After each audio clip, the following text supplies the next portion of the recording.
ಜಾಂಬವ ಯುವ ಸೇನೆ ವತಿಯಿಂದ ಪ್ರತಿಭಟನೆ.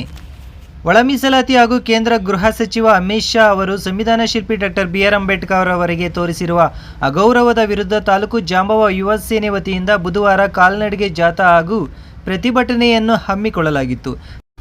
ಶಿಡ್ಲಘಟ್ಟ ತಾಲೂಕು ಜಾಂಬವ ಯುವ ಸೇನಾ ಸದಸ್ಯರು ಶಿಡ್ಲಘಟ್ಟ ನಗರದ ಬಸ್ ನಿಲ್ದಾಣದಿಂದ ಕಾಲ್ನಡಿಗೆ ಜಾಥಾ ಮೂಲಕ ತಾಲೂಕು ಕಚೇರಿ ಬಳಿ ಆಗಮಿಸಿ ತಾಲೂಕು ಕಚೇರಿ ಮುಂದೆ ಪ್ರತಿಭಟನಾ ಧರಣಿ ನಡೆಸಿದರು. ಕೇಂದ್ರ ಗೃಹ ಸಚಿವ ಅಮಿತ್ ಶಾ ಅವರು ಧೋರಣೆ ಹಾಗೂ ವಿಕೃತಿ ಮನಸ್ಥಿತಿ ನೋಡಿ ಎಚ್ಚರಗೊಳ್ಳದಿದ್ದರೆ ಭಾರತ ಸಂವಿಧಾನ ನಾಶಗೊಳ್ಳುವುದು ಖಚಿತ.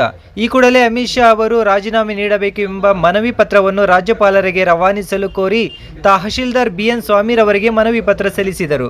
ಇನ್ನು ಈ ಸಂದರ್ಭದಲ್ಲಿ ಜಾಂಬವ ಯುವ ಸೇನೆ ಜಿಲ್ಲಾಧ್ಯಕ್ಷ ಶ್ರೀನಿವಾಸ್, ಜಿಲ್ಲಾ ಉಪಾಧ್ಯಕ್ಷ ಮಳ್ಳೂರು ದ್ಯಾವಪ್ಪ, ಗೌರವ ಅಧ್ಯಕ್ಷ ಕಂಬದಳ್ಳಿ ದೇವರಾಜ್, ಪ್ರಧಾನ ಕಾರ್ಯದರ್ಶಿ ಮಳ್ಳೂರು ಗಂಗಾಧರ್, ಕಾರ್ಯದರ್ಶಿ ಕಾಚಹಳ್ಳಿ ಮುನಿಯಪ್ಪ, ಮಾನವ ಹಕ್ಕುಗಳ ರಾಜ್ಯ ಉಪಾಧ್ಯಕ್ಷ ಮಳ್ಳೂರು ಅಶೋಕ್, ಜಾಂಬವ ಯುವ ಸೇನೆ ಕಲಾಮಂಡಳಿ ಅಧ್ಯಕ್ಷ ಶಿವಣ್ಣ, ತಾಲೂಕು ಅಧ್ಯಕ್ಷ ಮಳ್ಳೂರು ಎಂ. ಸಂದೀಪ್ ಕುಮಾರ್, ಕಟ್ಟಡ ಕಾರ್ಮಿಕ ಅಧ್ಯಕ್ಷ ನರೇಂದ್ರ, ಉಪಾಧ್ಯಕ್ಷ ಶ್ರೀನಿವಾಸ್, ಗೌರವ ಅಧ್ಯಕ್ಷ ಶ್ರೀರಾಮ್, ಖಜಾಂಜಿ ಗಂಗನಹಳ್ಳಿ ನರಸಿಂಹಪ್ಪ, ಕಾರ್ಯದರ್ಶಿ ಶಶಿ, ಪ್ರಧಾನ ಕಾರ್ಯದರ್ಶಿ ಅಪ್ಪೇಗೌಡನಹಳ್ಳಿ ದೇವರಾಜ್, ಚೀಮನಹಳ್ಳಿ ವೆಂಕಟಸ್ವಾಮಿ, ಮಹೇಶ್, ಪ್ರವೀಣ್, ದೇವರಾಜ್, ತಾಲೂಕು ಅಧ್ಯಕ್ಷ ಮುನಿರಾಜು, ಖಜಾಂಜಿ ವೆಂಕಟರಮಣಪ್ಪ, ಗಂಗನಹಳ್ಳಿ ದ್ಯಾವಪ್ಪ, ಎನ್ ಪ್ರಕಾಶ್, ಭೀಮಕಣದ ಶ್ರೀನಿವಾಸ್, ಹನುಮಂತಪುರ ಮನೋಜ್ ಇನ್ನಿತರರು ಹಾಜರಿದ್ದರು.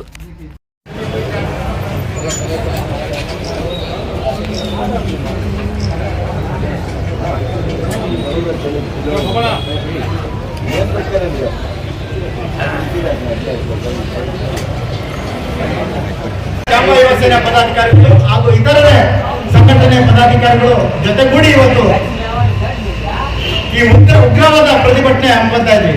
ಕರ್ನಾಟಕ ರಾಜ್ಯದಲ್ಲಿ ನನ್ನ ಒಲೆಮಾದಿಗರ ಮೇಲೆ ಆಗಿರುವಂತಹ ಅನ್ಯಾಯ, ದೌರ್ಜನ್ಯ, ದಬ್ಬಳಿಕೆ, ನನ್ನ ಸಮುದಾಯದ ಮೇಲೆ ನಡೀತಿರುವಂತಹ ಹೆಣ್ಣು ಮಕ್ಕಳ ಮೇಲೆ ನಡೀತಿರುವಂತಹ ಅವಮಾನ, ಮಾನಭಂಗ, ಭೂಕಬಳಿಕೆ, ಇದನ್ನೆಲ್ಲ ನಾವು ಸಹಿಸಿಕೊಂಡು ಬರ್ತಾ ಇರಬೇಕಾದ್ರೂ ಕೂಡ ಇವತ್ತು ದಿನದಲ್ಲಿ ಉತ್ತರ ಕರ್ನಾಟಕ ಭಾಗದಲ್ಲಿ ನೀವು ನೋಡಿದ್ರೆ ಮನೆಗಳ ಮೇಲೆ ನುಗ್ಗಿ ಹೊಡೆಯುವಂಥದ್ದು, ಬೆಂಕಿ ಹಚ್ಚುವಂಥದ್ದು, ಹೆಣ್ಣು ಮಕ್ಕಳನ್ನ ಮಾನಭಂಗ ಮಾಡುವಂಥದ್ದು, ಈ ರೀತಿ ಹಲ್ಲೆಗಳು ನಡ್ಕೊಂಡು ಬರ್ತಾನೆ ಇದ್ದಾವೆ.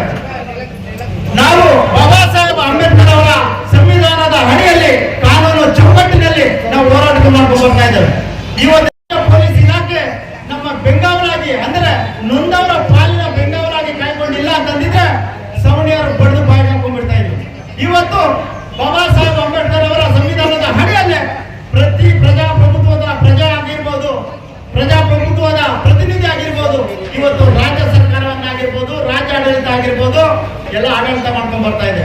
ಈ ಕಾನೂನು ಚೌಕಟ್ಟು ಬಿಟ್ಟು ನಮ್ಮ ಜಾತಿ ಮೇಲೆ ತೋರ್ತಿರುವಂತಹ ಧೋರಣೆಗೆ ಇವತ್ತು ನಾವು ಮುಳ್ಳನ್ನು ಮುಳ್ಳಿಂದಲೇ ತೆಗೆಯುವಂತಹ ನಿಟ್ಟಿಗೆ ಹೋಗ್ಬೇಕಾಗುತ್ತೆ.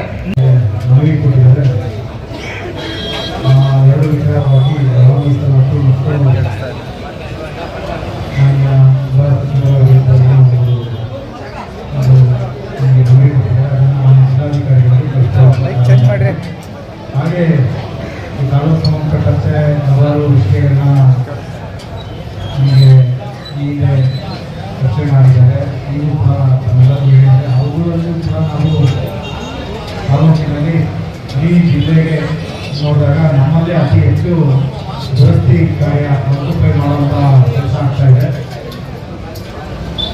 ಸುಮಾರು 550 ಸರ್ವೆ ನಂಬರ್ ದುರಸ್ತಿಗೆ ಮಾಡುವಂತಹ ಗುರಿ ನಮ್ಮ ತಾಲೂಕಿಗೆ ಸಂಬಂಧಪಟ್ಟಂಥ ಪ್ರಮಾಣ ಮತ್ತು ಎಲ್ಲ ರೈತರಿಗೆ ಮತ್ತು ದಲಿತರಿಗೆ ಎಲ್ಲ ವರ್ಗದಲ್ಲೂ ಇದು ಹೆಚ್ಚಿನ ಸಂಖ್ಯೆಯಲ್ಲಿ ದುರಸ್ತಿ ಮಾಡೋದ್ರಲ್ಲಿ ಅವರಿಗೆ ಪ್ರತ್ಯೇಕ ಪಾಣಿ ಮತ್ತು ದಾಖಲೆಗಳು ಲಭ್ಯವಾಗುತ್ತೆ. ಈ ಒಂದು ನಿಟ್ಟಿನಲ್ಲಿ ಮಾಡ್ತಾರೆ. ಎಷ್ಟು ಪ್ರಗತಿ ಮಾಡಿಲ್ಲ, ಜಿಲ್ಲೆಯಲ್ಲಿ ಯಾವ ತಾಲೂಕು ತುಂಬ ಕಡಿಮೆ ಪ್ರಗತಿಯಾಗಿದೆ.